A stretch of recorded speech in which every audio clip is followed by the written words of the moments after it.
क्रांति की शुरुआत जो है वो दूसरों से उम्मीद रखकर नहीं होती है। क्रांति की शुरुआत होती है खुद क्रांति बनने से।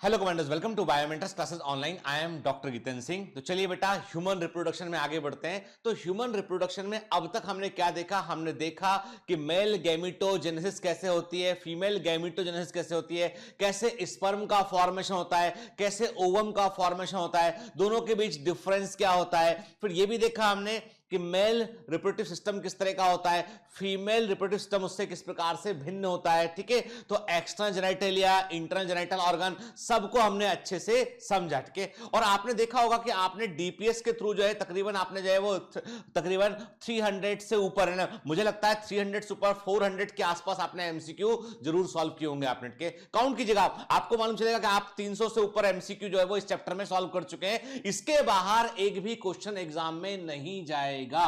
ठीक है, हमें हर चैप्टर को अच्छे से तैयार करना है बेटा। ठीक है, चलो तो एक काम करते हैं, यहां पर हम जो है इस चैप्टर में आगे बढ़ने के पहले थोड़ा सा कुछ पूछूंगा मैं। हालांकि अभी एप्लीकेशन में और वेबसाइट में कमेंट करने का फीचर नहीं है, बहुत जल्दी आ जाएगा, चिंता मत कीजिए। आपके कुछ बच्चों को असुविधा का सामना करना पड़ रहा है, तो मैंने पहले भी आपसे कहा था बेटा कि अभी आपको यदि मान लो आपको ऐप में वेबसाइट में वीडियो देखने में दिक्कत हो रहा है तो वीडियो को क्लिक कीजिए, यूट्यूब का लोगो क्लिक कीजिए, अनलिस्टेड वीडियो यूट्यूब पर चलने लगेगा।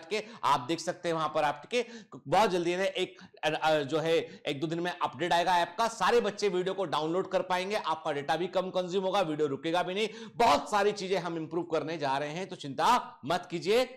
आपकी हर बात सुनता हूं बेटा, मैं हर बात सुनता हूं, लेकिन आपको लगता है कि मैं बोलकर जवाब दूं, उससे बेहतर है कि मैं काम कर जवाब दूं। मेरी पूरी टीम काम कर रही है इसके लिए, चिंता मत कीजिए। ठीक है, चलिए तो डिस्क्लेमर आपके सामने। अब डिस्क्लेमर की जरूरत नहीं पड़ेगी क्योंकि अब हम जो है वो जो कंट्रोवर्शियल पोर्शन था वो पूरा खत्म हो चुका है और आप सबने बहुत अच्छे से बेटा पढ़ा आपने। और मैंने देखा इस दौरान कुछ जो लोग थे वो थोड़ा सा जो है मान लेते हैं कि इसको हम बोलेंगे इररिलेवेंट कमेंट के साथ में थे, बाकी सारे बच्चों ने बड़ी जेन्युइन चीजें पूछी उन्होंने, और मैंने हर जेन्युइन चीज को कंसिडर करने का कोशिश किया इसमें लेक्चर के दौरान मिनट के। और अच्छी बात है, आप इन्वॉल्व रहते हैं, पूछते हैं मुझसे, इट्स वेरी गुड बेटा। ठीक है, चलिए अब आपको बताना है इस तस्वीर को देखकर, इस फोटोग्राफ को देखकर कि इसमें हार्मोन ए क्या है और हार्मोन बी क्या है। ठीक है ना, आपको बताना है। ये हम बात कर रहे हैं किसकी? मेमोरी ग्लैंड की बात कर रहे हैं हम मिल्क की बात कर रहे हैं कि फीटस जो छोटा बच्चा है उसको बच्चे को जो है वो न्यूबॉर्न बेबी को मदर फीड करा रही है, तो कौन सा हार्मोन जो है मिल्क प्रोडक्शन के लिए रिस्पॉन्सिबल है और कौन सा हार्मोन मिल्क इजेक्शन के लिए रिस्पॉन्सिबल है, ए और बी दोनों आपको बतलाने हैं। ठीक है ना, जब तक के आपको मान लो ऐसा लगता है कि अभी फिलहाल हमारे पास ऑप्शन नहीं है ऐप में कमेंट करने का, तो YouTube की कम्युनिटी में आप जाकर आप आंसर दे सकते हैं, छोटा वीडियो जो डलता है उसमें भी आप आंसर कर सकते हैं। ठीक है, चलिए फिर दूसरा क्वेश्चन आपके सामने यह है कि आपको बताना है इसको देखकर कि इसमें 1 क्या है, 2 क्या है, 3 क्या है, 4 क्या है, 5 क्या है। और ये एनसीईआरटी का ही इमेज है और एनसीईआरटी के अकॉर्डिंग ही आपको लेवलिंग करना है। कि please level it as per NCERT. Clear, गलती मत करना, ये मोस्ट इंपॉर्टेंट क्वेश्चन में से एक है, वेरी वेरी इंपॉर्टेंट। ठीक है बेटा, क्लियर। अगेन दूसरा क्वेश्चन लॉजिकल क्वेश्चन है कि अब आपको बता, again this photograph is also drive from the NCERT. आपको बताना है यहां पर ये ए क्या है, बी क्या है, सी क्या है, डी क्या है, ए बी सी डी की लेवलिंग। तो क्वेश्चन 1 2 3 तीनों, और देखो बेटा नहीं बनता है ना खाली छोड़ दिया करो, बट अटेम्प्ट किया करो। आपको कमेंट में नहीं बन रहा, मान लो कोई क्वेश्चन का उत्तर नहीं आ रहा, लिखिए क्वेश्चन नंबर 2 ए, खाली डैश छोड़ दीजिए, बी डैश। कई बच्चे करते हैं सर के, मैं ऐसे सारे ईमानदार बच्चों की बहुत इज्जत करता हूं बेटा और बहुत प्यार करता हूं उनसे, क्योंकि अपनी गलती को मानना स्वीकारना जो है वो जीतने का पहला लक्षण है। के बजाय इसके कि हम नकल कर ले, सर ने बताया नकल कर, ये सब चीजें मुंह जबानी होना चाहिए आपको। ये क्या है देख के बताइए, लेक्चर के पहले पूछा, मान लो आप मेरे साथ में ऑफलाइन क्लास में होते ना, 1 to 1 बैठे होते, तो मैं आपसे क्वेश्चन करता, आप उत्तर करते कि किताब खोलते? आप उत्तर करते ना, या सिर नीचे कर लेते? यही होता ना। ठीक है, और 2 बार पढ़ाने का तीसरी बार फिर से पूछता तो फिर आपका कान मरोड़ता मैं, कि बेटा पढ़ता क्यों नहीं तू, है ना।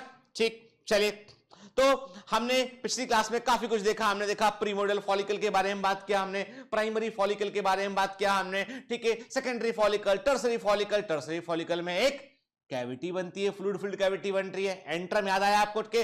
फिर क्या बना, ग्राफेन फॉलिकल बना। ग्राफेन फॉलिकल ने ओवुलेशन किया, ओवुलेशन हुआ, ओवुलेशन में क्या बाहर निकला था, सेकेंडरी oocyte बाहर निकला था, ठीक है। और बचा हुआ क्या बन गया था, ग्राफेन फॉलिकल, कार्पस लूटियम बन गया था। कार्पस लूटियम जब पुराना पड़ गया तो कार्पस एल्बिकेंस बन गया, वो खत्म हो गया, ठीक है ना। ये पूरा पढ़ा है कि नहीं पढ़ा, हमने देखा हमने, ठीक है। चलिए, तो देखो बेटा, मतलब ओवरी के अंदर वो अवस्था, मेरी बात बड़े ध्यान सुन के, ओवरी के अंदर वो अवस्था, जिस अवस्था में, जिस फेज के अंदर, the phase in the ovary, ovary के अंदर वो अवस्था जिस अवस्था में ओवरी के अंदर के फॉलिकल धीमे धीमे मैच्योर हो रहे हैं और ईस्ट्रोजन को रिलीज भी कर रहे हैं, मैच्योर हो रहे हैं, तैयारी कर रहे हैं वो ओवुलेशन की। क्या बोलोगे उसको आप, फॉलिकुलर फेज बोलोगे। के मतलब ये है कि मेंस्ट्रुअल साइकिल के तुरंत, जैसे हम बोलते हैं ब्लीडिंग हुआ, मेंस्ट्रुअल साइकिल में क्या हुआ, मेंसेस हुआ, ब्लीडिंग हुआ, उसके ठीक बाद में जो है वो फॉलिकल्स बनना शुरू होते हैं, फॉलिकुलर फेज की शुरुआत होती है। और फॉलिकुलर फेज में कौन से हार्मोन काम करेगा, पिट्यूटरी ग्लैंड का हार्मोन एफएसएच काम करेगा। एफएसएच का फुल फॉर्म क्या होता है, फॉलिकुलर स्टिमुलेटिंग हार्मोन। आया समझ में, ठीक है।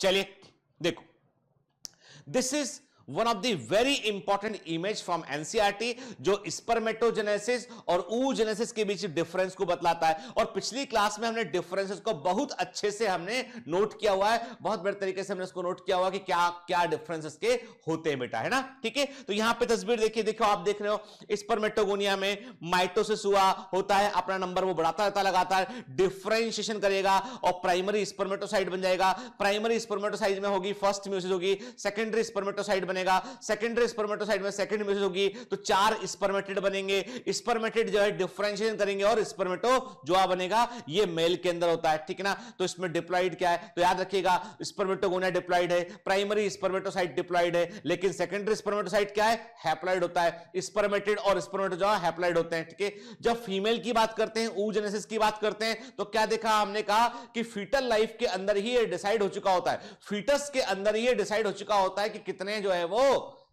ऊगोनिया बनेंगे के। तो नंबर ऑफ ऊगोनिया जो है वो फिक्स हो चुका होता है फीटल लाइफ के अंदर के। तो हमने क्या देखा, हमने कहा ऊगोनिया ने माइटोसिस किया, डिफरेंशिएशन किया और प्राइमरी oocyte बना लिए बड़ी संख्या में, और ये सब कुछ डिसाइड हो चुका है जन्म के पहले के, यानी प्राइमरी oocyte बन चुके हैं। और ये जो प्राइमरी oocyte होते हैं ना, ये फर्स्ट मियोसिस को जो है वो हम कहें ऐसा बोलते हैं, ये जो है वो ये फर्स्ट म्यूसिस फर्स्ट में अपने आप को अरेस्ट कर लेते हैं कि म्यूसिस फर्स्ट की प्रोफेज फर्स्ट में डिप्लोटीन अवस्था में, एकदम डिटेल्ड क्वेश्चन है बेटा एग्जाम में, ठीक है। यानी म्यूसिस फर्स्ट की प्रोफेज फर्स्ट की डिप्लोटीन फेज के अंदर ये अपने आप को अरेस्ट कर लेते हैं और आगे नहीं बढ़ते आपके। और अब कब ये म्यूसिस फर्स्ट कंप्लीट कब होगा, जैसे ही जो है वो ओवुलेशन का वक्त आएगा तब ये कंप्लीट होगा, ठीक है। तो वेट करता है। तो मैंने क्या कहा, first very very important information, ठीक है, यानी एनसीईआरटी हमने कहा first meiotic division completed prior to ovulation, very very important information, ठीक है ना, क्लियर। अब क्या हुआ, प्यूबर्टी हुआ, एडल्ट हो गया, हो गई बच्ची के, तो अब क्या हुआ उसमें, जो उस गर्ल चाइल्ड में एडल्ट होने के बाद में हमने क्या देखा, उसमें जो है वो जो है अब ओवुलेशन की शुरुआत हुई। और ओवुलेशन में क्या, तो मैंने कहा जैसे ही म्यूसिस फर्स्ट कंप्लीट हुआ तो प्राइमरी oocyte किस में कन्वर्ट हो गया, सेकेंडरी oocyte में कन्वर्ट हो गया, एक पोलर बॉडी बन गई, ठीक है। पोलर बॉडी का क्या बाद में होता है, कंफ्यूजन है अभी भी, कुछ साइंटिस्ट कहते हैं वो डिवाइड होकर 2 नई पोलर बॉडी बनाती है, कुछ कहते हैं खत्म हो जाती है, ओके। तो चलिए उसका कोई रोल भी नहीं है, इंपॉर्टेंस कुछ भी नहीं, इसलिए हम उस पर बात नहीं करेंगे। तो क्या हुआ, प्राइमरी oocyte 2n था, डिप्लॉइड था। फर्स्ट म्यूसिस फर्स्ट कंप्लीट होने के बाद में सेकेंडरी oocyte बना जो कि हैप्लॉइड होता है। सेकेंडरी oocyte जो है वो म्यूसिस सेकंड में फिर रुक जाता है। अब म्यूसिस सेकंड की मेटाफेज सेकंड में रुक जाता है। कहां रुकता है, ये किन अवस्थाओं में, किन सेल डिवीजन की किस फेज के अंदर वो रुका हुआ है, ये याद रखना, ठीक है। Secondary oocyte got arrested in the metaphase second, बोलता है भैया स्पिंडल फाइबर ही नहीं बना है यहाँ पे, जो स्पिंडल फाइबर का अरेंजमेंट है, सेल डिवाइड वो है ही नहीं है, वो क्योंकि हमारे पास सेंट्रियोल नहीं है। सेंट्रल कौन लेके आएगा, स्पर्म सेंट्रियोल लेके आएगा। कौन सा सेंट्रियोल लेके आएगा, प्रॉक्सिमल सेंट्रियोल लेके आएगा, और वो सेंट्रियोल फिर आगे डिवीजन बढ़ाएगा, ठीक है। तो सेकेंडरी oocyte जो होता है वो अपने आप को म्यूसिस सेकंड की मेटाफेज सेकंड में अरेस्ट कर लेता है और उस समय ही ओवुलेशन होता है। मतलब अभी तक ओवम, प्रॉपर ओवम नहीं बना है, ठीक है।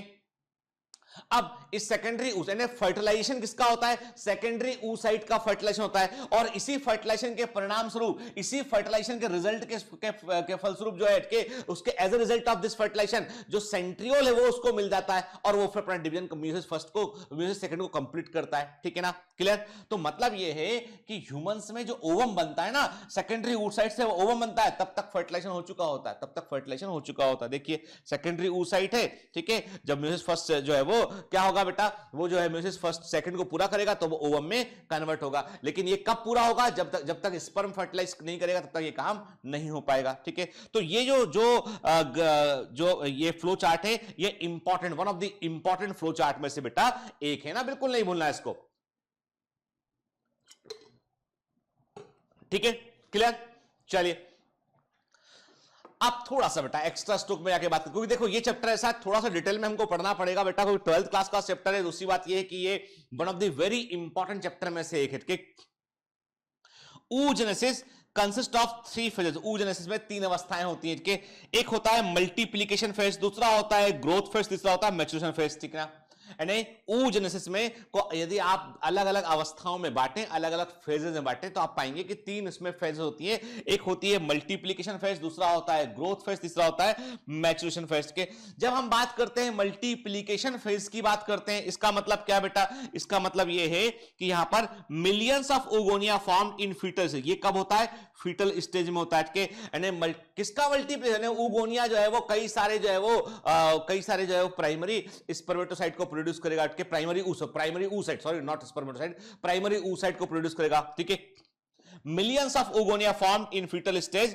oogonia multiply mitotically and form primary oocyte. ये कब होता है, मतलब मल्टीप्लीकेशन फेज में क्या हुआ, oogonia ने अपने आप को मल्टीप्लाई किया और बड़ी संख्या में उसने जो है वो प्राइमरी oocyte को प्रोड्यूस किया। देन हम आते हैं किसमें, ग्रोथ फेज में। सबसे लंबी अवस्था होती है longest phase of primary oocyte। इसमें cells arrested in the diplotene of prophase first of meiosis. Very very IMP मैं आपसे पूछूंगा टेस्ट के अंदर, मैं आपसे पूछूंगा डीपीएस के अंदर, और बिल्कुल बेटा ध्यान रखना ये वन ऑफ द इंपॉर्टेंट और हायर लेवल क्वेश्चन है। तो किस अवस्था में अरेस्ट होता है, ये म्यूसिस फर्स्ट के प्रोफेस फर्स्ट की डिप्लोटिन स्टेज में अरेस्ट होता है। और ये कंडीशन तब तक बनी थी, तब तक प्यूबर्टी तक के, जब तक कि ओवुलेशन की बारी ना आ जाए, ऐसी कंडीशन बनी रहेगी। क्लियर, क्लियर, कोई डाउट इसमें, कोई डाउट नहीं होना चाहिए, है ना।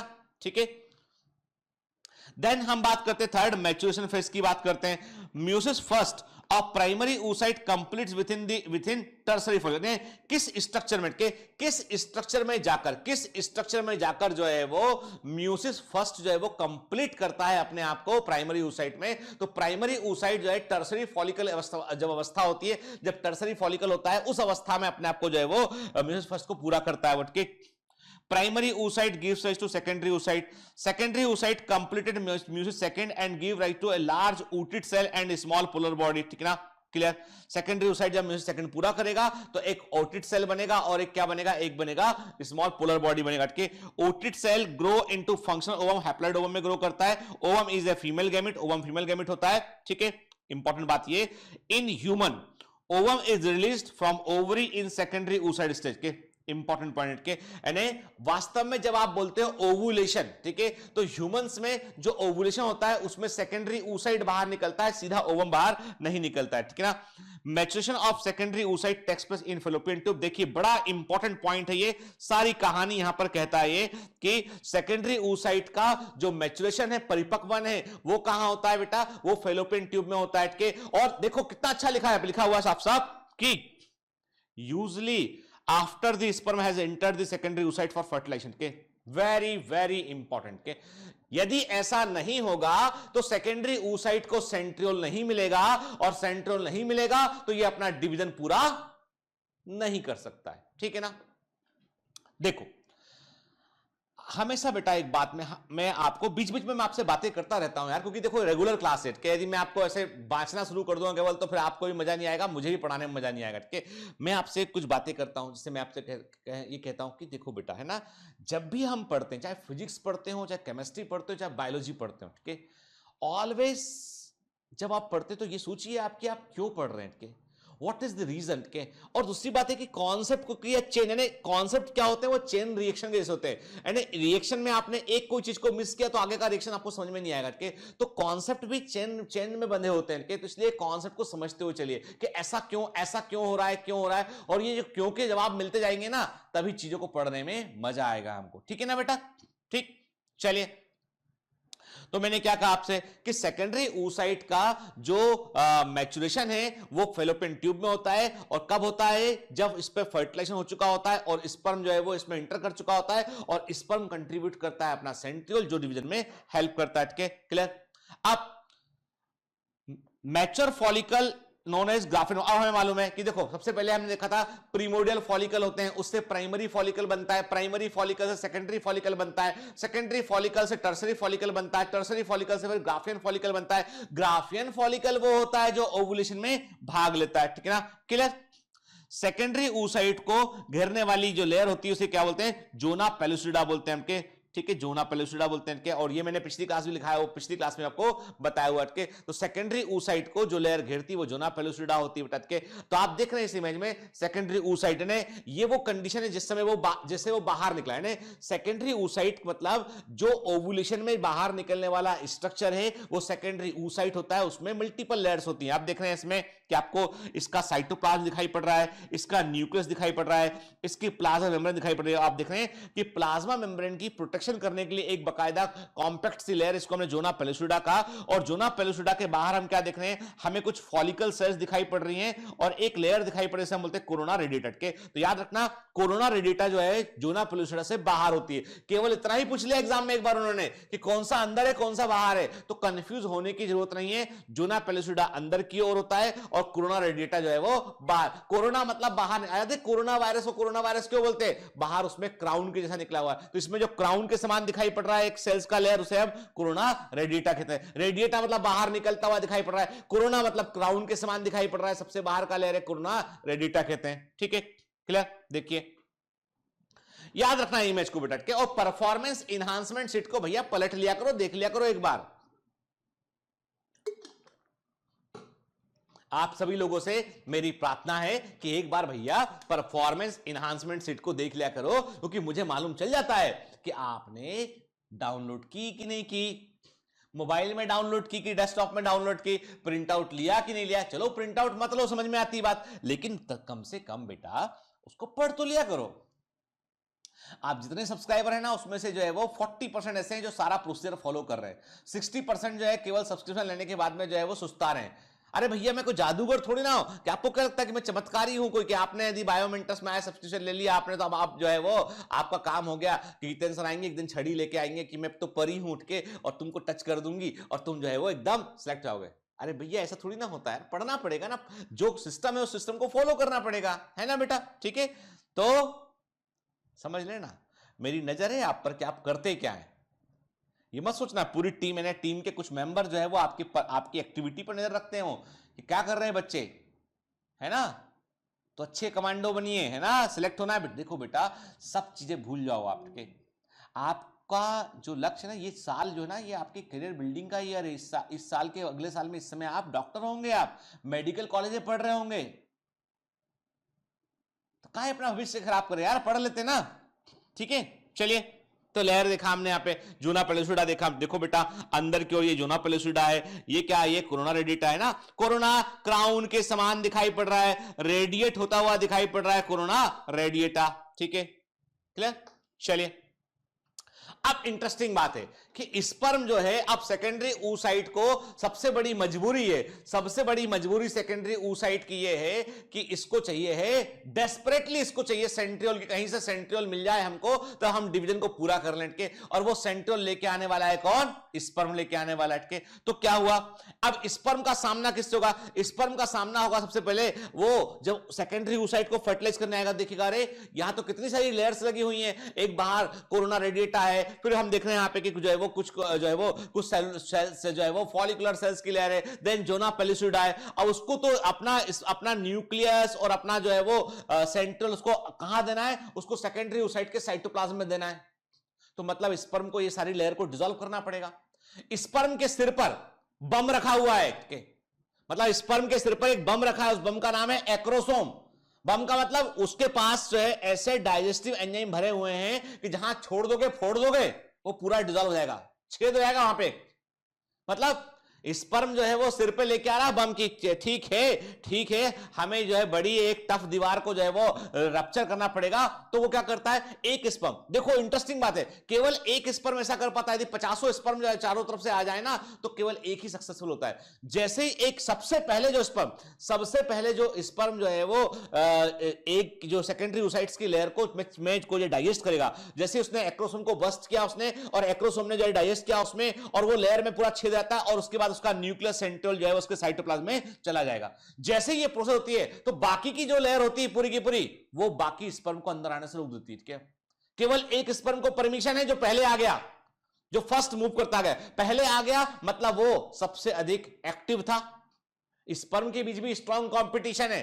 सबसे पहले स्पर्म आ गया, मतलब वो मोर एक्टिव था, उसकी स्पीड अधिक थी, ठीक है, और वो वहां पहुंचा, मतलब वो सक्सेसफुल है, विनर है पूरी रेस का वो। तो उसने सबसे पहले आके फर्टिलाइज कर दिया यहां पे, और बाकी सब पूरी लेयर जो है वो टफ हो गई। अब वहां पे दूसरा जो है वो स्पर्म नहीं आ सकते अंदर के, मतलब मल्टीपल स्पर्म की एक ओवम में एंट्री नहीं हो सकती, इसको प्रोहिबिट कर दिया गया। आगे देखेंगे हम, जब फर्टिलाइजेशन पढ़ेंगे तो पूरा प्रोसेस देखेंगे हम, ठीक है। अब यहां पर बात यह है कि स्पर्म को इतना लंबा चौड़ा काम करना है कि उसको जो है वो सेकेंडरी oocyte के पास की जो लेयर है उनको डिसॉल्व करना है, तो स्पर्म को अपने आप को एक्टिवेट करना पड़ता है। और ये एक्टिवेशन जो है शुरू, देखो अब स्पर्म के सिर पर बम है, आप सोचिए, खुद सोचे हम कि उसके सिर पे जो है वो जो रखा हुआ है, अब वो क्या कर रहा है, अब उसके मान लीजिए वो बम के समान स्ट्रक्चर है, वो लेके चल रहा है। तो प्रॉब्लम ये है कि यदि वो जो है अपने घर से एक्टिव करके निकलेगा, मान लो कोई ऐसा है ना कि जो टाइमर वाइमर लगे हुए होते हैं बॉम्ब्स के, तो क्या हुआ कि अब वो ऐसा लेके निकला, तो क्या हुआ, रास्ते में कहीं पर जो है वो घर से टाइमर ऑन कर लिया।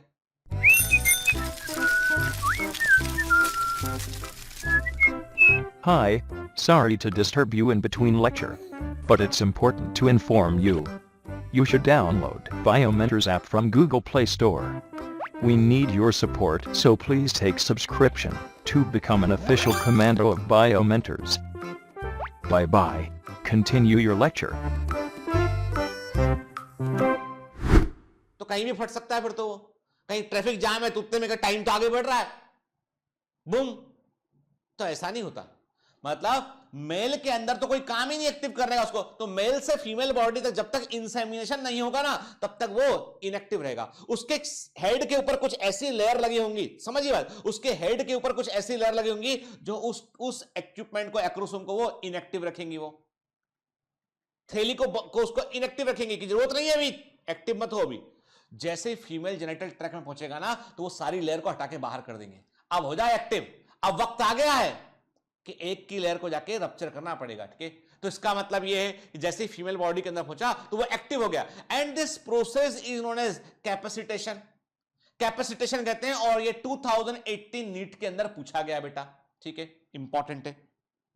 देखिए ना, क्या देख रहे हैं इमेज में, स्पर्म एक्टिवेटेड बाय, देखो कहां एक्टिव हुआ, कितने साफ साफ लिखा है, sperm activated by female reproductive, यानी ये काम किसने किया, फीमेल रिप्रोडक्टिव ट्रैक, मतलब कैपेसिटेशन का काम कहां होता है, फीमेल रिप्रोडक्टिव ट्रैक में होता है बेटा, क्लियर, ठीक है।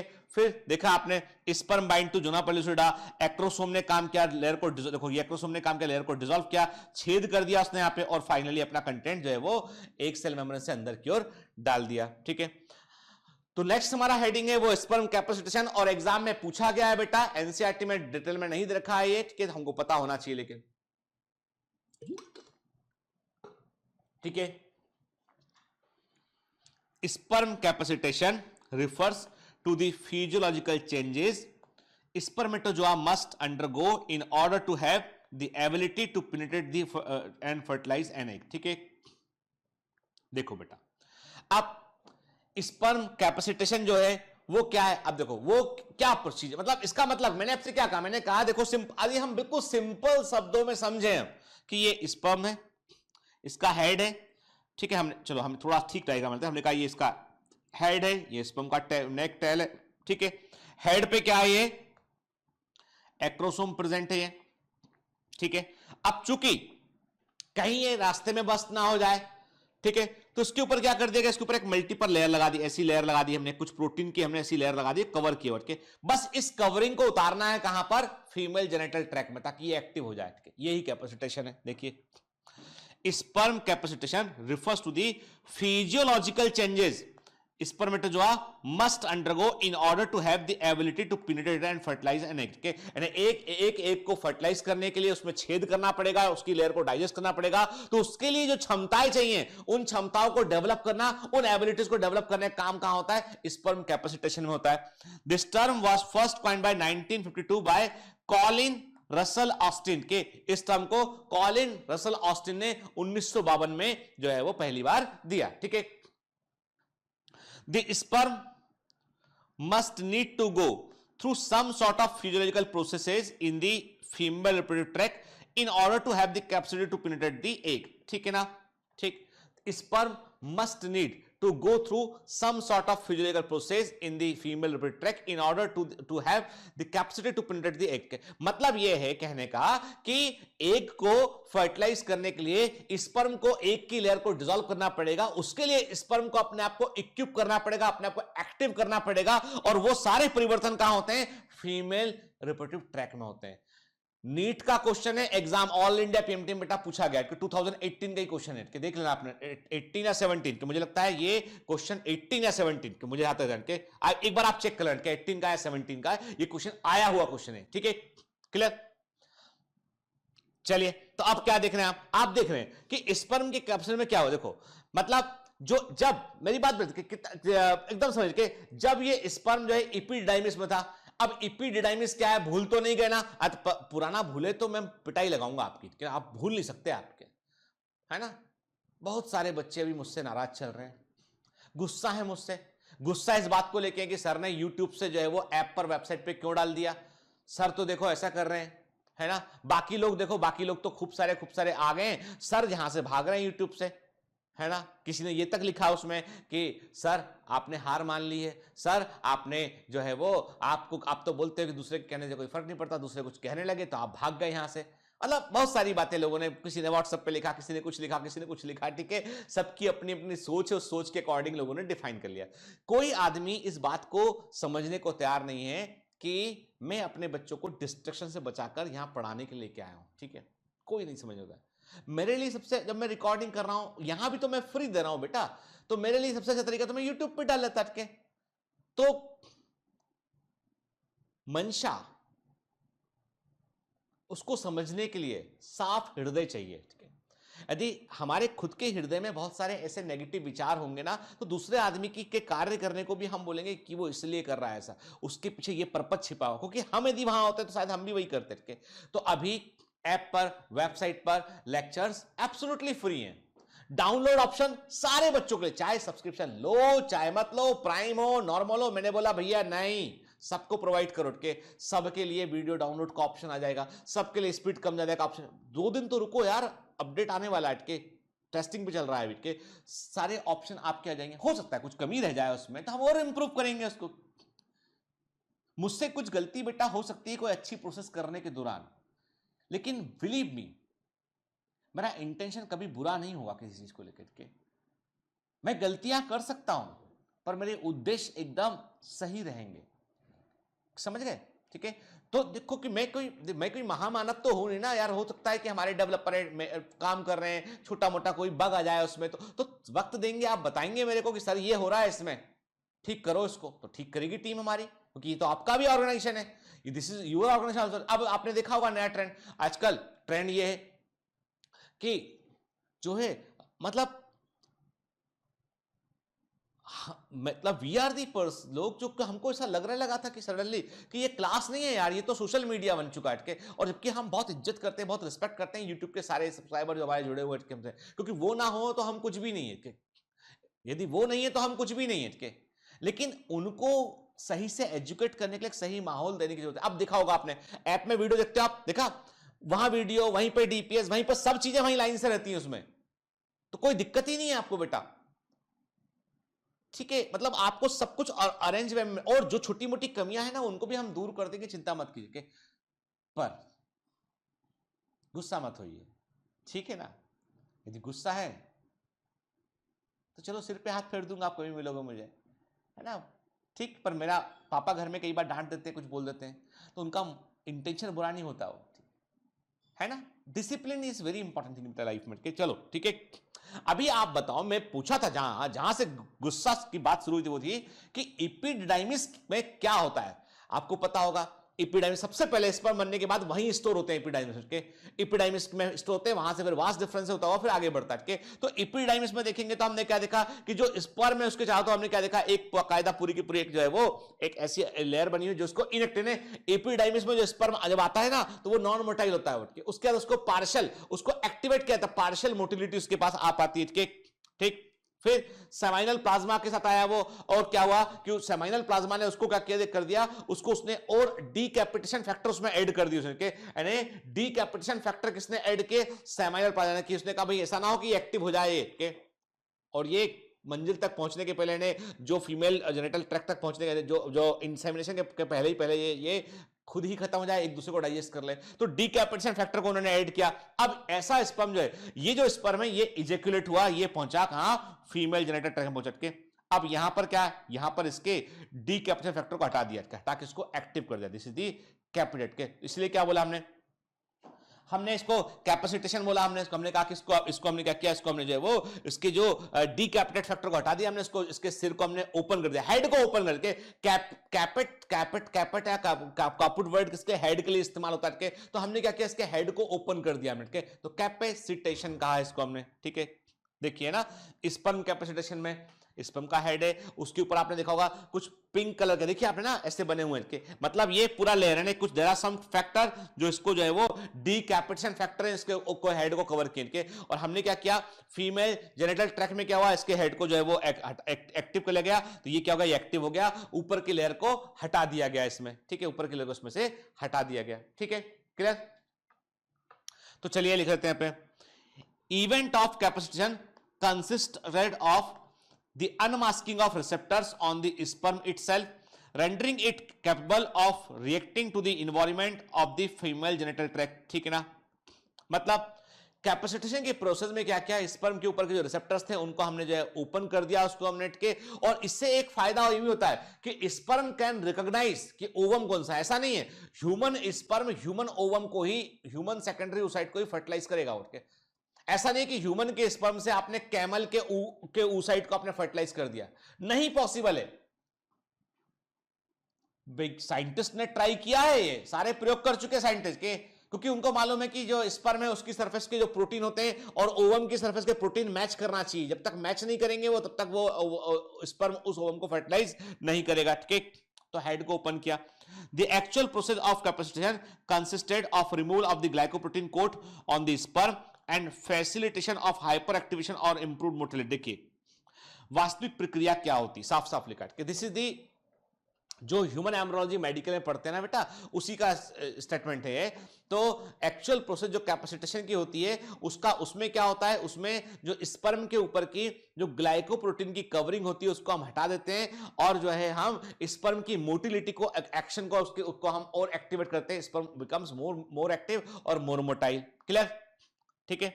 चलिए तो कुछ हम बिल्कुल पते जो है वो टू दी पॉइंट है, जो एमसीक्यू आते हैं वैसे टू दी पॉइंट यहां पे हम लिख लेते हैं। एमसीक्यू का, sperm can not fertilise oocyte when they are newly ejaculated के। देखो एकदम यदि स्पर्म जो है वो oocyte को तुरंत निकलने के बाद जो है फर्टिलाइज नहीं कर पाता है, जैसे वो जैसे इजेक्यूलेट होता है वो तुरंत फर्टिलाइज नहीं कर पाता, ठीक है।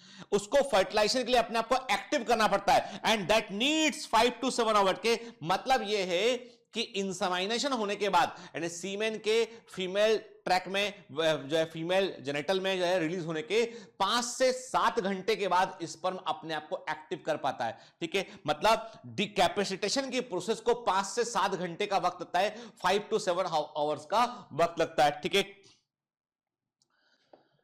क्लियर। तो capacitated sperm are more active, ये मोर एक्टिव होते हैं। लोकेशन कहां, मैंने कहा आपसे कहां पे होता है कैपेसिटेशन, ये होता है capacitation occurs in the uterus and oviduct and is facilitated by the substances of the female genital tract, ठीक है, याद रखिएगा। कैपेसिटेशन के लिए जिन केमिकल्स की रिक्वायरमेंट है, जो केमिकल्स स्पर्म के ऊपर के ग्लाइकोप्रोटीन कोट को हटाएंगे, वे केमिकल्स फीमेल जेनिटल ट्रैक्ट के अंदर पाए जाते हैं। और ये पूरी प्रोसेस कहां होती है? फैलोपियन ट्यूब में हो सकती है और यूट्रस में ये हो सकती है। इसका मेनली इस जगह जो होता है वो होता है यूट्रस होता है, ठीक है।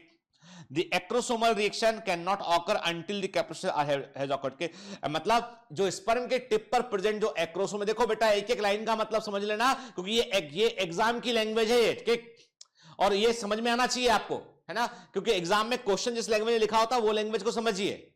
हमारी तुम्हारी बोलने की भाषा में नहीं आता पेपर आता है टेक्निकल लैंग्वेज में आता है पेपर, इसलिए हमको इन वर्ड को समझना होता है, ठीक है। तो acrosome reaction can not occur until the capacitor has awkward, मतलब कहने का मतलब यह है कि जब तक एक्रोसोम स्पर्म के टिप पे काम का एक्रोसोम तब तक काम नहीं करेगा, जब तक कैपेसिटेशन ना हो जाए, तब तक उसकी सरफेस को आप हटाना दो ऊपर से, तब तक काम वो नहीं कर पाएगा। क्लियर? चलिए, sperm cells need to uncover receptors that may recognize the chemicals in the female reproductive tract that in turn initiate changes in both motility in the form and hyperactivation as well as the morphological changes involved in the acrosome reaction। ठीक है, कहने का मतलब यह है कि जो sperm की मोटिलिटी है, स्पर्म का एक्रोसोम का एक्शन है, वो बगैर कैपेसिटेशन के नहीं हो पाएगा, और कैपेसिटेशन की पूरी प्रोसेस फीमेल रिप्रोडक्टिव ट्रैक्ट में होती है। एग्जाम का क्वेश्चन है, बार बार बतला रहा हूं चीज को मैं, ठीक है। तो अब हम क्या बोलेंगे एक शब्द में, capacitation is a functional maturation of spermatozoa. अब इस क्या है, तो सिंपल पूछा आपसे, which of the following term you would like to assign for a functional maturation of a spermatozoa. एक स्पर्मेटोजोआ के कार्यशील परिपक्वन के लिए आप किस शब्द का प्रयोग करेंगे? आंसर है कैपेसिटेशन के।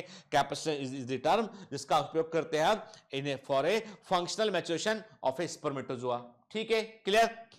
चलिए, नॉन मैमल, अब देखो इंटरेस्टिंग बात है कि जो एनिमल मैमल्स नहीं है उनको जरूरत नहीं है, उनका स्पर्म शुरू से एक्टिव होता है कि non mammalian spermatozoa do not require this capacitation step and are ready to fertilise and oocyte immediately after release of the male. के ध्यान रखिए, जो एनिमल मैमल्स नहीं है, नॉन मैमल्स है, ठीक है। देखो बेटा, मैमल्स की बात अलग है, मैमल्स में ऐसा होता है कैपेसिटेशन के, जो नॉन मैमल्स है उनमें जो है वो कैपेसिटेशन जो है उनमें जो है वो उसकी रिक्वायरमेंट नहीं होती, उनका स्पर्मेटोजोआ शुरू से एक्टिव होता है, ठीक है ना। कैपेसिटेशन के दो इफेक्ट होते हैं, ठीक है, डीस्टेबलाइजेशन ऑफ द एक्रोसोमल स्पर्म। अब देखो क्या पहला इफेक्ट, मतलब अभी तक जो एक्रोसोम था स्पर्म के ऊपर का, वो उसकी जो मेम्ब्रेन थी वो थोड़ी मजबूत मेम्ब्रेन थी, इसलिए स्पर्म का एक्रोसोम जो है अपने आप से बस्ट नहीं हुआ, ठीक है। यहां पर क्या होगा, कैपेसिटेशन ने उसकी मेम्ब्रेन को पतला कर दिया। जैसे ही स्पर्म जो है एक की सरफेस से अगर टच करेगा तो वो एक्रोसोमल रिएक्शन होगी और वो एक्रोसोम अपने एंजाइम रिलीज कर देगा, और एक्रोसोम एक बड़े लाइसोसोम के समान होता है और वो एक की सरफेस को डाइजेस्ट करेगा, ठीक है ना, तो उससे वो डीस्टेबलाइज करता है। दूसरा, केमिकल चेंज होते हैं टेल के अंदर, जिससे टेल जो है वो हाई मोटिलिटी, तेजी से टेल मूव कर पाती है, तो उससे स्पर्म की मोटिलिटी बढ़ जाती है। क्लियर? तो ये मैंने क्या बताया, मैंने बताया आपको ये कि दो कैपेसिटेशन से के दो प्रभाव होंगे, दो इफेक्ट होंगे।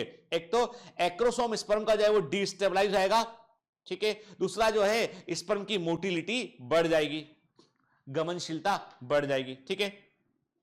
चलिए, तो अब हमने देखा कि कुल मिलाके जो है वो किस प्रकार दिखाई पड़ेगा। तो देखिए, अपना पहला इमेज देख रहे हैं, एपिडाइमिस में देख रहे हैं आप, फिर इजेक्युलेट स्पर्म देख रहे हैं। क्या देख रहे हैं आप देख रहे हैं कि उसकी सरफेस देखो कितने सारे प्रोटीन लगे हुए हैं जो उसके एक्रोसोम को ढक के रखे हुए हैं और उसे इनएक्टिव बनाए हुए हैं, और जैसे ही वो जब कैपेसिटेशन होता है तो वो सारे प्रोटीन हटा दिए गए हैं और स्पर्म जो है वो एक्टिव हो चुका है, ठीक है। क्लियर है ना?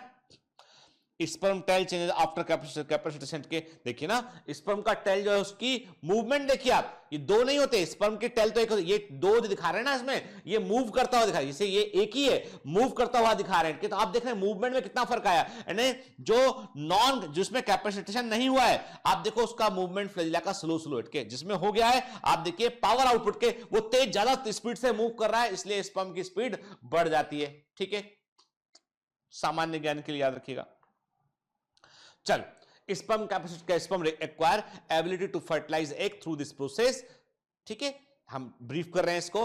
Occurs while migrating through the female reproductive tract, वहां पे होता है। प्रोसेस में क्या होता है कि process in sperm involves cholesterol withdrawal surface protein redistributed, calcium आप देखो कौन सा, आप देखो बड़ी इंटरेस्टिंग है कौन सा आयन रोल प्ले करता है, तो यहां पे जो है वो कैल्शियम इनफ्लक्स होता है, कैल्शियम मोटिलिटी बढ़ाने में रोल प्ले करता है। तो कैल्शियम जो है वो, और याद होगा आपको कैल्शियम ऑलरेडी सीमेन के अंदर प्रेजेंट था, याद होगा आपको, ठीक है ना, क्लियर। कैपेसिटेड स्पर्म पेनिट्रेट दी कोरोना, अब कैपेसिटेड स्पर्म जो है वो कोरोना रेडिटा को पेनिट्रेट करता है, पहले उस कोरोना रेडिटा को डाइजेस्ट करेगा, फिर जूना पेलिसुला को डाइजेस्ट करेगा, और उसके बाद जो है क्या होगा, वो अपना कंटेंट को रिलीज कर देगा जो है सेकेंडरी oocyte के अंदर जाके, ठीक है, क्लियर। अब ये तो कहानी हो गई, ये तो पूरी कहानी हो गई कि स्पर्म कैसे एक्टिव हुआ, ठीक है, इनसामाइनेशन तक पहुंच चुके हैं, ठीक। अब थोड़ा सा ब्रीफ करते हैं जो हमने फीमेल oogenesis के समय हमने पढ़ा था कि फीमेल में किस प्रकार से जो गैमेटोजेनेसिस होती है, क्योंकि एक बड़ा इंपॉर्टेंट हिस्सा हमें यहां पे अभी पढ़ना है, वो है मेंस्ट्रुअल साइकिल, ठीक है। और मैंने आपसे कहा कि मेंस्ट्रुअल साइकिल इतना बड़ा इशू है, एक मेंस्ट्रुअल अवेयरनेस, मेंस्ट्रुअल सेशन के बारे में जानकारी की वर्ल्ड मेंस्ट्रुअल डे बनाया जाता है, ठीक है ना, अभी हाल ही में निकला है। और सबसे बड़ी बात यह है कि जो लाइफ है, देखिए जो कुछ एनिमल्स में ईस्टर साइकिल होती है, कुछ में मेंस्ट्रुअल साइकिल होती है, प्राइमेट्स में आपको मेंस्ट्रुअल साइकिल देखने मिलती है। तो अभी हम क्या देख रहे हैं, अभी हम देख रहे हैं कि हमको इतना पता है ब्रीफली कि जो है उगोनिया हुआ, प्राइमरी oocyte क्या होता है, सेकेंडरी oocyte क्या होता है, क्लियर। तो हमें ये पता है कि सेकेंडरी oocyte से फिर क्या बना, फाइनली जो है वो फर्टिलाइज एग बना। तो ये सब चीजें प्रोसेस कैसे होता है ये हमने इस फ्लो चार्ट में देखा हुआ है यहाँ पे, ठीक है ना। फिर तमाम फॉलिकल की primordial follicle, primary follicle, secondary follicle, tertiary follicle, then the Graafian follicle and ovulation, then corpus जो है कॉर्पस लूटियम का बनना, देन कार्पस एल्बिकेंस का बनना, ये भी देखा हुआ है हमने, ठीक है ना, क्लियर। डीजनरेटिंग कार्पस लूटियम क्या कहलाती है, कार्पस एल्बिकेंस कहलाती है, जो डीजनरेट हो चुकी होती है, ठीक है। ये भी हमने देखा हुआ है किस प्रकार से एंट्रम कैविटी बनती है, टर्सरी फॉलिकल में जो है वो सेकेंडरी oocyte का फॉर्मेशन होता है, ये भी देखा हमने यहाँ पे, ठीक है। अब बात करते हैं हम यह जो हमें नेक्स्ट सबसे इंपॉर्टेंट हिस्से पर बात करना है, वो है मेंस्ट्रुअल साइकिल। मतलब ये है कि upcoming lectures are very very important lecture, क्योंकि ऐसा कभी नहीं होता कि मेंस्ट्रुअल साइकिल पे क्वेश्चन ना पूछे। Hormones plays very important role in menstrual cycle के। मतलब मैं आपको एक बात क्लियर कर दूं, हमेशा एक बात कहता हूं आपसे कि male and females both are, दोनों ह्यूमन बीइंग है, पर दोनों के बॉडी मैकेनिज्म में hormones plays very very important role, के मेल के अंदर भी फीमेल के अंदर के, पर फीमेल बॉडी जो है वो it is more oriented, more closely operated with the hormones के। मेल हार्मोन है टेस्टोस्टेरोन के, जो आदमी को एग्रेशन प्रोवाइड करता है, आदमी को कॉम्पिटिटिव स्पिरिट प्रोवाइड करता है, के जो मेल हार्मोन है वो males are basically testosterone controlled, ठीक है। Females are basically influenced by the oestrogen, progesterone, and उनके लाइफ में क्या हो, फीमेल की लाइफ में क्या होता है कि ये भी हार्मोन्स के लेवल फ्लक्चुएट करते हैं। बिफोर प्यूबर्टी कुछ और लेवल था, फर्टिलिटी के समय लेवल कुछ और है, मीनोपॉज के बाद लेवल कुछ और है, ठीक है। मेरे पास कभी कुछ दिन पहले मेरे पास जो है वो एक बायोमेंटर्स की कमांडो, उसका एक मेल मेरे पास आया कभी कि उनकी दादी हैं, के दादी को सडनली जो है उनको जो है वो दाढ़ी मूछें आने लगी हैं, घर वाले बड़े परेशान, सारे 80 इयर्स के हो, ठीक है। तो उनके जो है वो मुस्टेक्स आ गया, उनके बियर्ड्स आने लगी के, और उसको लेके वो स्किन वाले को दिखा रहे हैं, इसको दिखा रहे हैं, उसको दिखा रहे हैं, परेशान के, छोटे किसी टाउन की बात है। तो मुझसे पूछा, मैंने कहा भाई तुमको जो है एंडोक्राइनोलॉजिस्ट के पास जाओ तुम। बोला सर क्यों, तो स्किन का प्रॉब्लम। मैंने कहा नहीं बेटा, स्किन का प्रॉब्लम नहीं है, ये प्रॉब्लम ये है, क्या होता है कि ओल्ड एज में फीमेल, मीनोपॉज के बाद में ओल्ड एज में फीमेल में क्या होता है, ईस्ट्रोजन का लेवल तेजी से ड्रॉप हो जाता है, तो ईस्ट्रोजन तो बन नहीं रहा है, ठीक है, कार्पस लूटियम भी नहीं है, तो प्रोजेस्टेरोन भी बहुत कम है, इसका मतलब वो हार्मोन्स तो ऑलमोस्ट जो है वो बॉटम पे चले गए, के बचा ही नहीं। अब जो एड्रनल कॉर्टेक्स है उससे कुछ हार्मोन निकलते हैं आपके, जो मेल हार्मोन को मिमिक करते हैं। तो कई बार क्या होता है, एड्रनल कॉर्टेक्स के अंदर कोई फॉल्ट होने पर वो हार्मोन का लेवल बढ़ने लगता है, जिसके चलते जो है मेल कैरेक्टर्स प्रमोट आने लगते हैं महिलाओं में। यदि किसी गर्ल के जो है वो हेयर ज्यादा आ रहे हैं, बियर्ड आ रहा है, तो सिंपल सी बात है बेटा, एंडोक्राइन प्रॉब्लम है ये। अपने आसपास के एंडोक्राइनोलॉजिस्ट जाके कंसल्ट कर लीजिए, क्योंकि ये कैरेक्टर जो है वो, और उसके लिए आपको फिर आपके जो हार्मोन टेस्ट करेंगे, हार्मोन लेवल देखेंगे, तो वो जो तो ये जो चीजें होती है ना, ये इससे तो basically hormones plays very important role in the human life. पूरा ऑर्केस्ट्रा के समान है हार्मोन के। जैसे होता है ना ऑर्केस्ट्रा में 2500 वाद्य यंत्र होते हैं, 2500 इक्विपमेंट होते हैं, कई सारे इक्विपमेंट होते हैं जो बजा रहे होते हैं लोग, एक सिंक्रोनाइज वे में बजा रहे होते हैं।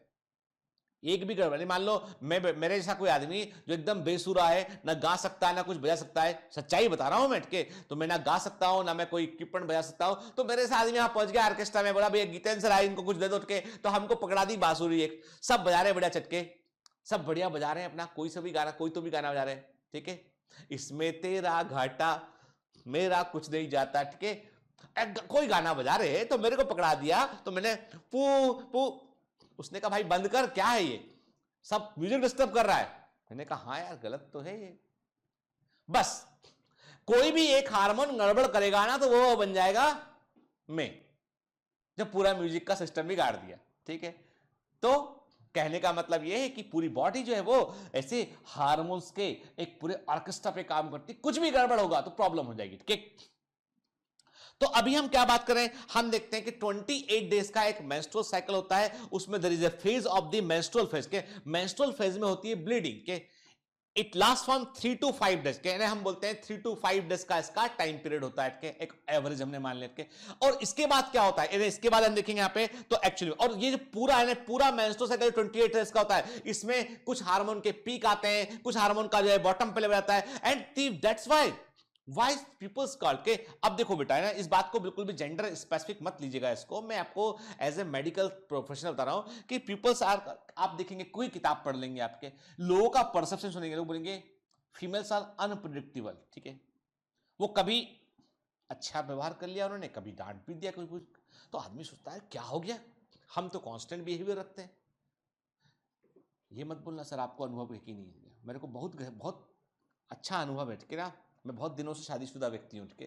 तो जो हार्मोन्स के ये लेवल होते हैं ना, ये वेरी करते हैं, और ये व्यक्ति के मूड को भी स्विंग करते हैं, और ये सच्चाई है, फैक्ट है। तो ये जो हार्मोनल लेवल्स हैं, they play very very important role. आप देखेंगे इसमें कि हमने देखा, किससे हम देखें हार्मोन, अब देखिए पिट्यूटरी हार्मोन का लेवल देखा हमने के, तो देखिए डे 0 है, जहां डे 0 किसको मानते हैं, पहला, जहां से मेंस्ट्रुअल फेज की शुरुआत हुई वो सबसे पहला दिन होता है, डे 0 मतलब ब्लीडिंग हुआ, डे 1 हुआ, डे 2 हुआ, तो हमने क्या देखा, हमने देखा कि एफएसएस एलएच के, और आप देख रहे हैं 14 डेज के 14वें दिन है, 28 डेज के मेंस्ट्रुअल साइकिल में क्या देखा, 14 14वें दिन जो है वो ल्यूटिजाइन हार्मोन का लेवल एकदम तेजी से बढ़ गया, एलएच। देखिए एलएच का लेवल देखिए आप बिल्कुल पीक पे, हमने बोला इसको एलएच सर्ज, तेजी से बढ़ गया ये,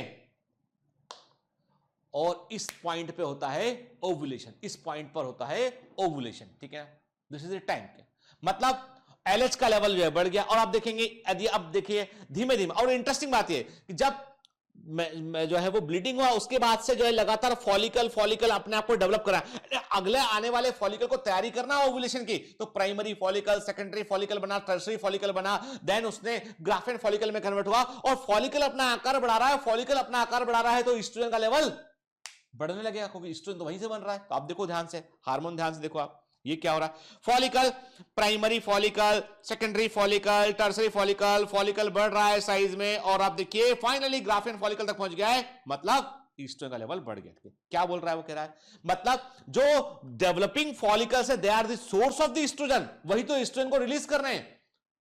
फॉलिकल मैच्योर कर रहा है, ईस्ट्रोजन का लेवल बढ़ रहा है, और पिट्यूटरी ग्लैंड जो हो रही है वो रिलीज कर रही है वो एलएच को, उसे मालूम है कि अब जो है वो ओवुलेशन का वक्त आ रहा है। देखिए अब ये जो है जैसे ओवुलेशन हुआ, अब फॉलिकल बदल, देखो ईस्ट्रोजन का लेवल एकदम ड्रॉप किया। मैं आपको डिटेल में पढ़ाऊंगा बेटा, अभी मैं आपको केवल एक बता रहा हूं ब्रीफिंग, कि you should have a proper understanding कि हो क्या रहा है। देखिए 14th डे पे जैसे ओवुलेशन हुआ, तो आप देख रहे हैं ईस्ट्रोजन का लेवल तेजी से ड्रॉप कर गया, एकदम नीचे आ गया। देखिए आया ईस्ट्रोजन का लेवल नीचे, आ गया नीचे, क्यों नीचे आ गया, now the Graafian follicle loses the, उसने जो है सेकेंडरी साइड को बाहर निकाल दिया है, and it becomes corpus luteum के। अब देखिए कार्पस लूटियम बन गया, मतलब किसका लेवल बढ़ने लगा, अब बढ़ने लगा। पहले देखो, पहले प्रोजेस्टेरॉन बॉटम पे, प्रोजेस्टेरॉन का लेवल नाक के बॉटम पे, एकदम बॉटम पे। अब देखो जैसे ही कार्पस लुटियम बना, प्रोजेस्टेरॉन का लेवल बढ़ने लगा, बड़ा लेवल, बड़ा बड़ा बड़ा के। फिर क्या हुआ, फिर उसके बाद क्या हुआ, उसके बाद हुआ ये कि मान लीजिए फर्टिलाइजेशन नहीं हुआ तो क्या हुआ, जो एंडोमेट्रियम है वो शट डाउन हो गई, झड़ गई यहां पे के, तो पोजीशन का लेवल डाउन हो गया उठ के, क्लियर। और जो एंडोमेट्रियम क्यों शट डाउन, क्यों ऐसा हो गया, क्योंकि आप देख रहे हैं इन हार्मोन का लेवल देखिए आप 28 डेपिन का लेवल देखिए, ये बिल्कुल बॉटम आउट हो चुका है, लेवल एकदम नीचे जा चुका है, मतलब follicle stimulating hormone LH, oestrogen, progesterone, ये सब मिलके एक नेटवर्क में काम करते हैं, एक बकायदा एक सिस्टमेटिक वे में काम करते हैं कि इनका लेवल क्या रहेगा तो क्या परिवर्तन हमको देखने मिलेगा, वो समझना है हमको, ठीक है। देखिए क्या देख रहे हैं आप, एक कार्टून देख रहे हैं यहां पे, हम देख रहे हैं कि ओवरियन साइकिल में क्या होता है, तो हम देख रहे हैं कि ईस्ट जो है क्या देखा, हमने देखा कि देखिए फॉलिकुलर फेज के, यानी फॉलिकुलर फेज में क्या होता है कि ईस्ट्रोजन, जैसे ही देखो अब प्रश्न उठता है कि मैं जो है वो लो ईस्ट्रोजन, यानी low oestrogen at the end of menses के, जो ईस्ट्रोजन का लेवल इतना कम हो चुका होता है, प्रोजेस्टेरॉन का लेवल जो है वो ईस्ट्रोजन लेवल इतना कम हो चुका होता है कि फिर कार्पस लुटियम भी मेंटेन नहीं रह पाती है, और दूसरी बात ये है कि फिर जो है वो एंडोमेट्रियम झड़ने लगती है। तो आपने कहा कि low oestrogen at the end of menses, आप देखिए बिल्कुल एम्प्टी होने तक पहुंच गया है वो, ठीक है। अब क्या हुआ, ब्रेन ने देखा कि अरे तो ईस्ट्रोजन कम हो गया है, तो इसके निकालने के लिए उसने क्या किया, फॉलिकल स्टिमुलेटिंग हार्मोन को रिलीज किया। फॉलिकल स्टिमुलेटिंग हार्मोन ने क्या किया, फॉलिकल को धीमे धीमे बड़ा किया उसने, ये हो गया primordial follicle, primary follicle, secondary follicle, tertiary follicle, then the Graafian follicle.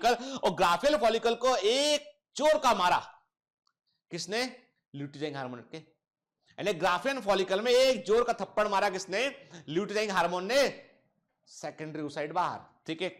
Now it becomes corpus luteum, ये प्रोजेस्टेरॉन को रिलीज कर रहा है, ठीक। समय गुजरता गया, ये कार्पस एल्विका से बदल गया, ठीक है। देन अब प्रोजेस्टेरॉन का, जैसे आपको कार्पस लुटियम की भी अपनी एक लाइफ है ना, वो कार्पस लुटियम जो है वो कार्पस एल्विका से बदला, अब जैसे ही वो कन्वर्ट हुआ तो प्रोजेस्टेरॉन का लेवल डाउन हुआ, और प्रोजेस्टेरॉन का जो लेवल होता है वो बड़ा इंपॉर्टेंट होता है एंडोमेट्रियम को मेंटेन करने के लिए। यदि प्रोजेस्टेरॉन का लेवल डाउन होगा तो एंडोमेट्रियम मेंटेन नहीं हो पाएगी, तो बस बिगिनिंग ऑफ द मेंसेस, ठीक है। ये सब ब्रीफ में बताया है मैंने आपको, ये सब पढ़ाऊंगा आपको मैं, चिंता मत कीजिए, मैंने खत्म नहीं किया ये अभी, ये तो मैंने केवल आपको पिक्चर का ट्रेलर दिखाया है कि क्या पढ़ना है हमको, ठीक है। ये केवल पिक्चर का ट्रेलर देखा बेटा हमने, ठीक है। तो देखिए कहने का मतलब ये है, there is a menstrual phase, यहां पे ब्लीडिंग होगा, एंडोमेट्रियम शेड करेगा, यूट्रस का इनर एंडोमेट्रियम शेड करेगा पेट के, देन इसके बाद फॉलिकुलर फेज आएगा, यहां पर फॉलिकल्स अपना, ये क्रम बिल्कुल भूलना नहीं है।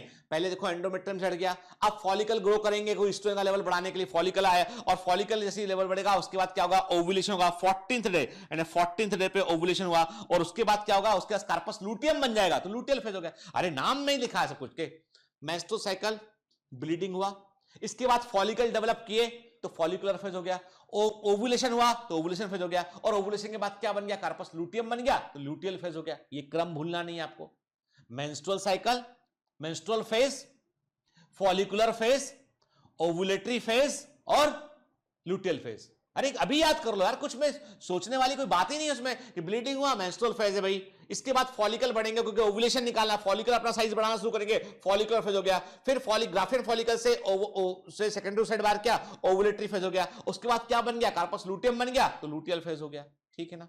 ठीक, चलिए आज बात यही खत्म करते हैं ना, आज की कहानी यही खत्म करते हैं। अगली क्लास में हम बात करेंगे मेंस्ट्रुअल साइकिल पे, बिल्कुल सीक्वेंस से देखेंगे आप, तो एनसीईआरटी को हम पूरा बेटा कवर करते हुए चलेंगे। मैं हमेशा कहता हूं और कहता रहूंगा पूरे साल भर आपसे, काम निपटाने के लिए मत पढ़िए, समझ के लिए पढ़िए, ठीक है, डिसिप्लिन के साथ पढ़िए के।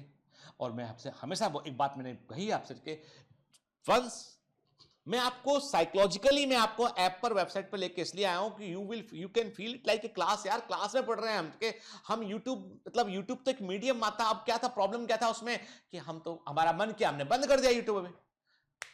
प्लीज डोंट डू दिस, के आपका क्लास का टाइम फिक्स है कमांडोज, और आपको बेटा है ना सिलेक्ट होना है। देखो हम लोग है ना मैडम पागल थोड़ी ना यार, हम लोग इतना मेहनत कर रहे हैं, हमको अच्छा रिजल्ट चाहिए, अच्छे डॉक्टर्स चाहिए हमको, ठीक है। तो उसके लिए हम यदि हम पूरी शिद्दत से मेहनत करने को तैयार हैं बेटा, तो हमको आपसे भी तो कुछ चाहिए ना, आपसे हमको ठीक है, समर्पण चाहिए आपसे कि अपना समर्पण। मैं कह रहा हूँ आपसे कि आप कुछ नहीं, ना मत लीजिए कोई सब्सक्रिप्शन, कुछ मत लीजिए आप, ठीक है ना। आप सिर्फ और सिर्फ जो है वो नियम से आके वीडियोस देखिए ध्यान से, ठीक है। आप जो कहा जाता है उसको फॉलो कीजिए, एमसीक्यूज लगाइए आप, ठीक है ना। तो बाकी जो छोटी मोटी समस्याएं हैं बेटा उनको हम सुलझा लेंगे, उसकी चिंता मत कीजिए, आप पढ़ते रहिए, मेहनत करते रहिए। All the best.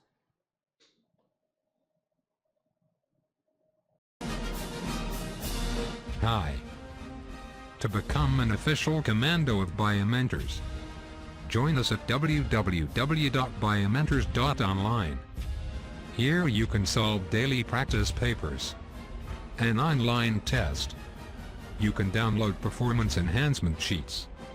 You can track your progress. You can interact with other fellow commandos. Join us and prepare yourself. It's a commando training for your success. Download Biomentors online app from Google Play Store.